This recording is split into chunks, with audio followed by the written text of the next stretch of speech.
Yes. Are you concerned that if you aren't able to marshal a bill like this, which everyone agrees is a problem that needs to be addressed, that any sort of bipartisan legislation that you need to work on has any chance of passing in the future? Look, we feel this is so important for the security of America at the border, for the security of Ukraine and Israel. We're going to keep at it. This is not the last Republicans will hear from us. We're going to keep at it. We will have a vote tomorrow. We will move further forward. Stay tuned.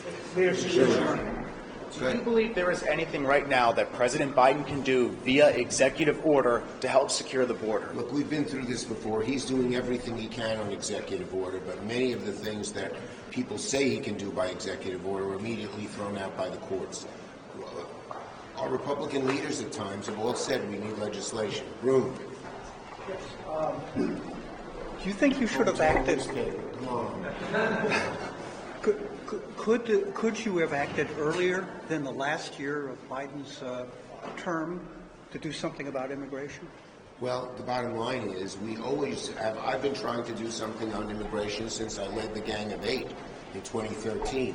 But you've had a total change with the Republican Party.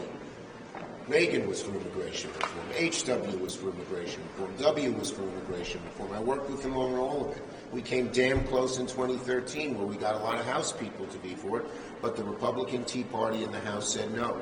As long as Donald Trump is president, it seems, by what happened yesterday, the Republicans, even though they know we have to do something, and even though the Chamber of Commerce and the Border Patrol and the Wall Street Journal editorial page said before it, they just don't have the backbone, the guts, the spine to resist the blandishments of Trump, even when they know he's wrong.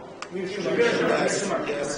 Leader McConnell said just now that you should repackage the foreign aid provisions as a supplemental and move forward with just that. As I said, we are going to vote on the bill tomorrow, the bill that's been for us. We're going to move further forward. Stay tuned. The Speaker has said that House Republicans were essentially shut out of these talks. Senators told them that essentially they'll deal with their own Senate product and not to include them. What do you say? Did you make a mistake? The wisdom of what we did is shown that Speaker Johnson has just listened to Donald Trump time in, time out, and there'd be no bill if Speaker Johnson continued to listen to President Trump, and that's all he's done. Yes. Do you have a plan for what would happen if Secretary Mayorkas is impeached in the House, for how the Senate would deal with that? Let's see what the House first does.